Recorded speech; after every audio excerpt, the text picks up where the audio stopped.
meeting someone new here at Brewerton Speedway tonight. It is only 20 after 4, so there's a lot of people that are still going to come in here tonight.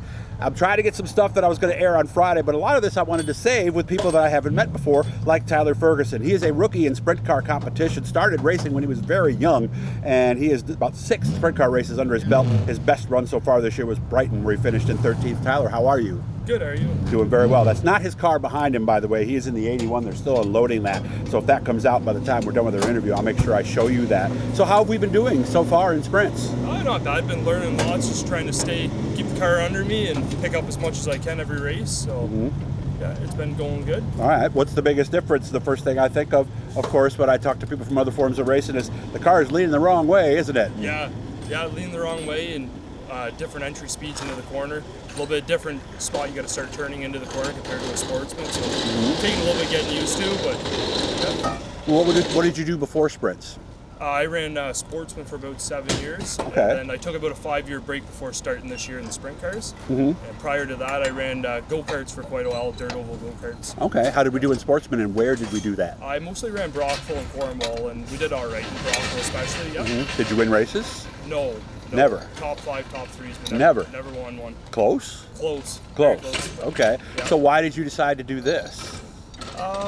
My brother got into it there like a year or two ago, so it just made sense that we both did it and traveled together, and instead of both doing individual stuff. So okay. Yep. Cost similar? I would say about similar. Yeah, when you add it all up, right? Yeah, about similar. Yeah, Yeah, a little more cost in certain areas than others, and so a little more payout in the sprint cars versus a sportsman. True. So Yeah, because because the car in sportsman is more expensive, the motor's cheaper, and it's the other way around in the sprints, right? Yep, that's correct. Yeah, because there's a lot more vendors for sprint cars, so parts tend to be cheaper. So, and guys who've come from things that you got to take the body off all the time tell me it's nice when they go to a sportsman, they don't have those panels to deal with. Yeah, it's way nicer in the sprint car. Yeah, for sure. Yeah. How are we adjusting? How's your comfort level right now? Pretty good. Just trying to find what I like in the car. Trying to find something that feels like a happy car for me. So, but overall, it feels pretty good. It does. Yep. Okay. And obviously, when you came back to some of these tracks you've been back to before with the sprint, you had to get rid of your old marks, didn't you? Yeah. Like with the sportsman, I mainly ran in Canada, a little bit at Can-Am, Mohawk, but like Fulton, Brewerton, Wheat Sport, Utica, I've never ran at before, so they're all new tracks. You never got down here with the sportsman? No, never with the sportsman. Okay, so what do you know? Let's start with Brewerton. Yeah, I gotta go take a look at it. Oh, you haven't seen it? No, I haven't seen the track at all yet. Haven't watched anything on YouTube or anything like that? A little bit on YouTube, yeah. Okay. Because turn one will drive you crazy. Yeah, I heard that. So. Yeah, because it's easy to overcharge it, and it's also easy to hit the brakes so early somebody's going to wrap you in the back and go, "What are you doing, Tyler? Come on, go!" So yeah, I got to take a look down there and see what it looks like. So for layout, but yeah. But it's exciting going to new tracks, isn't it? Yeah, it is. Yeah, a lot of nice facilities around this area, so yeah. And lots of them close by. Yeah, that's right. Yeah, they're all tight to each other, which is nice for traveling. So yeah. All right. By the way, so you know, that's his car right there. That's the 81 that they just unloaded. What is that?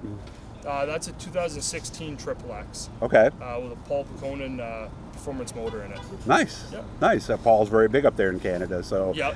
Does he build? I didn't really realize he built a lot of motors. No, Paul. That was his car and motor. He ran with ESS and SOS for a long time, and he passed away a couple of years ago. So I do remember that now because he was friends with he was the 98 Jeff Siglich and all those guys. Yes, that's correct. I remember that now, and it was a tragic situation if I remember correctly too. So sorry about that, but Paul, we're thinking about you and your family and everybody that you cared about. So we're going to follow the entire season. Yes, that's the plan. Yep. Okay. Follow all the ESS races. Do they get up to the tracks at some point along the way here? Yep. We've already been to Brockville and Cornwall a couple weeks ago, and then we'll be back to Brockville in August.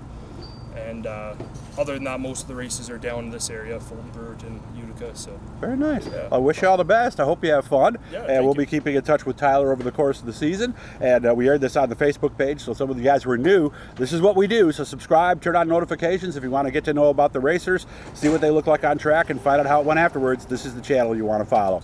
Nice to meet you, and I hope you have a good time today. Seriously. Thank you. Nice to meet you too.